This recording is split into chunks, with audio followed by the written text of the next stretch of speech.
In a world where social interactions seem like a compulsory game and the quest for approval becomes an obsession, one wonders if it's all a carefully constructed farce.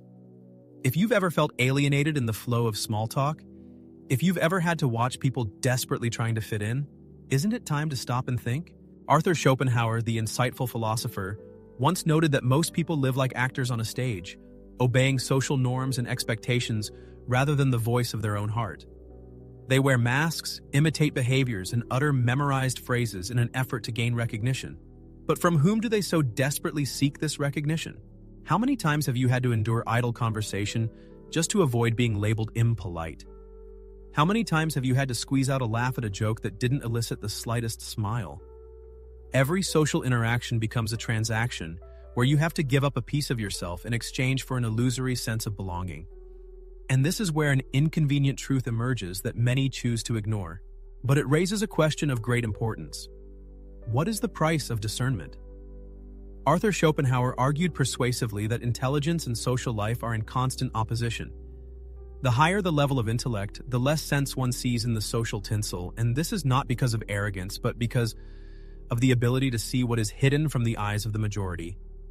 The intellectual discerns false masks, lies artfully veiled as courtesy, and realizes the fragility of a world where everyone desperately seeks approval in other people's views. And the saddest revelation of all is that most people prefer to turn a blind eye. Modern society, like a skilled magician, seeks to entertain rather than to induce reflection, because deep reflection inevitably leads to the realization of universal incoherence. One begins to realize that most relationships lack depth, conversations turn into meaningless noise, and the desire to fit into society turns into a form of self-destruction. Herein lies the dilemma. With enough intelligence to realize all of this, one is inevitably faced with an oppressive sense of loneliness. After all, let's face it, the deeper one thinks, the harder it is to find one's place in the world, and those around one can unmistakably sense this. People around them feel uncomfortable when an individual does not succumb to the general exaltation and does not blindly share social customs. This makes them uneasy because the very existence of such a person is a threat to the comfortable but illusory world they inhabit. Arthur Schopenhauer once remarked that loneliness is the lot of outstanding minds. This situation can be painful because society instills in us from childhood that happiness lies in close interaction with others, having friends, an active social life, and a sense of belonging to a group. But what happens when most of these connections are superficial and lack depth? What happens when one realizes that the price of socialization is a refusal to strive for something more, a refusal of self-actualization? At this point, a process of detachment begins, a reassessment of values when one's own time and personal space become more important than the approval of others. And this is where a surprising transformation takes place. Solitude, which at first seems to be a heavy burden and punishment, eventually turns into a valuable privilege.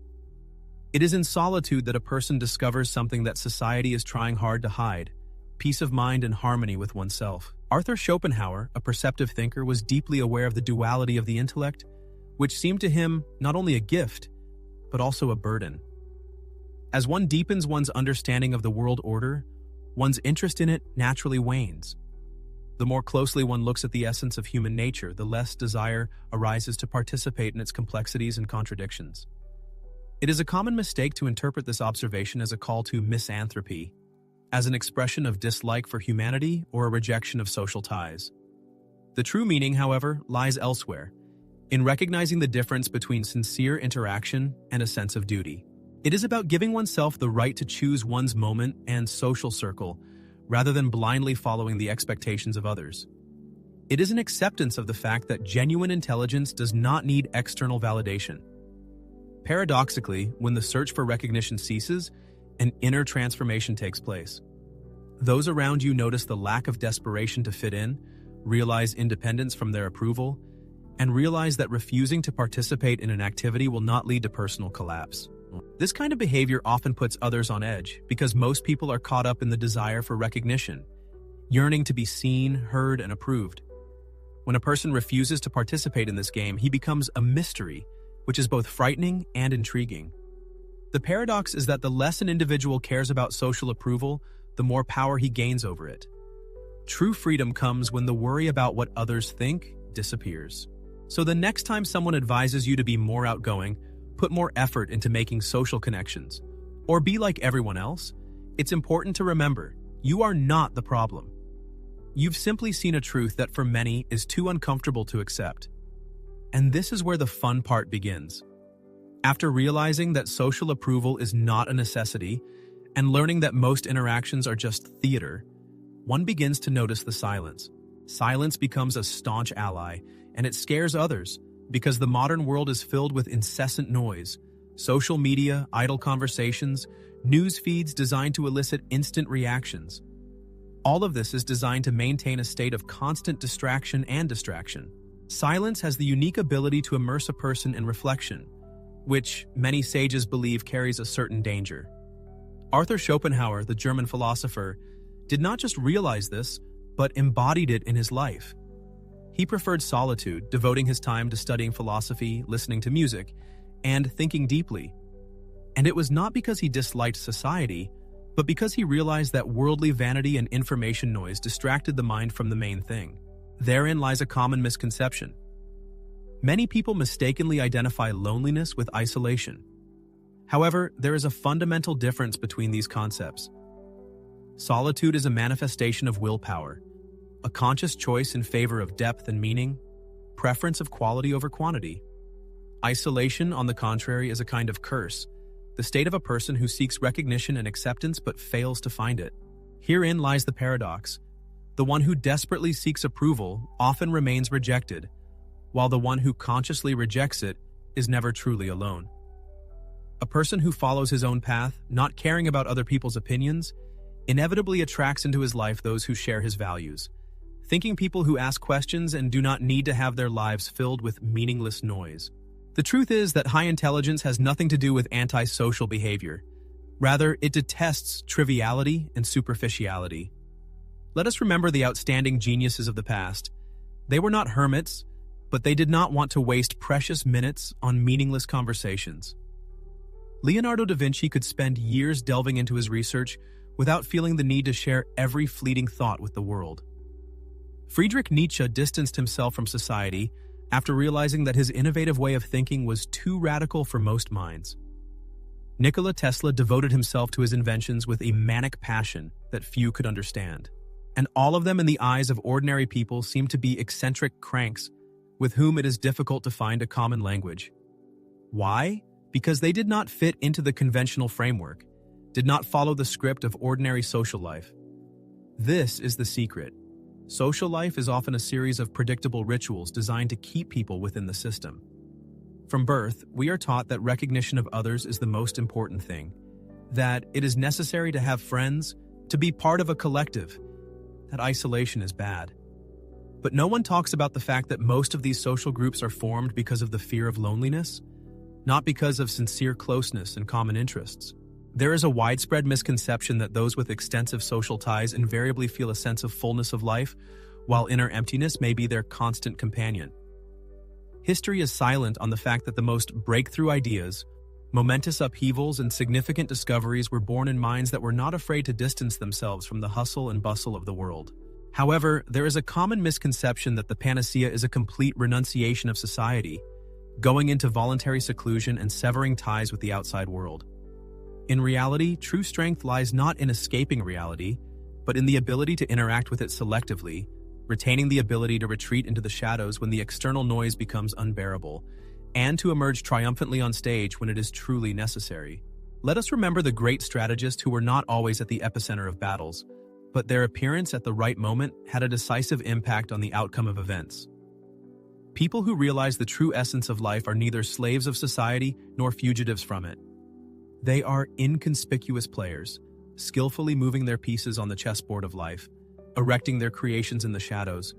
And when the world realizes their existence, it is impossible to change anything, because the victory is won without too much noise and attention.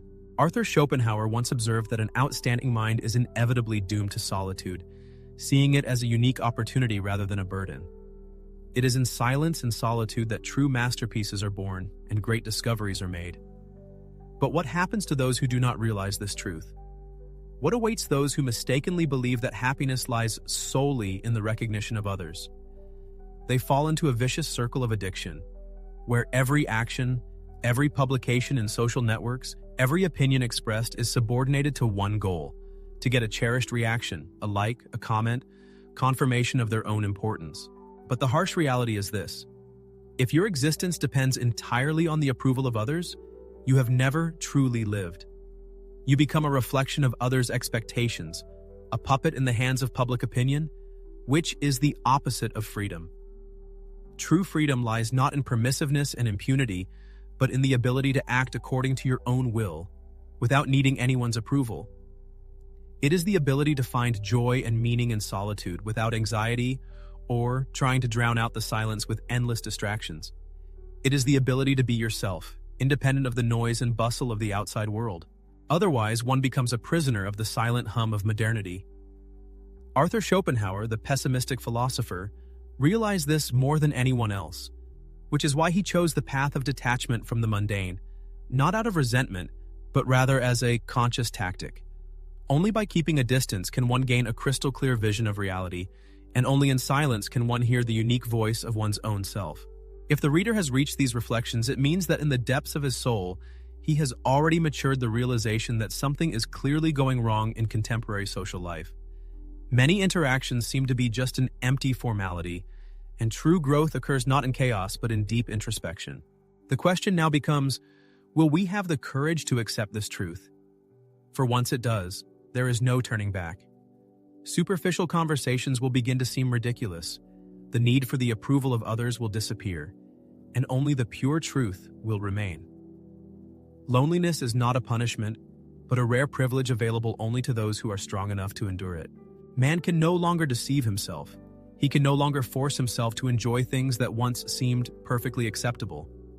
He can no longer pretend that superficial conversations are satisfying or that external approval has any meaning. And this becomes the point of no return. This may seem terrible because most people spend their lives trying to conform to conventional norms, meekly sacrificing their interests for recognition, suppressing parts of their personality so as not to make others uncomfortable. However, the hero of the story can no longer do this because he has realized something that many will never understand. The meaning of life is not to fit into the framework, but to find what really resonates in the soul, and to have the courage to follow this path, even if you have to walk alone. And there it is, the cruelest paradox.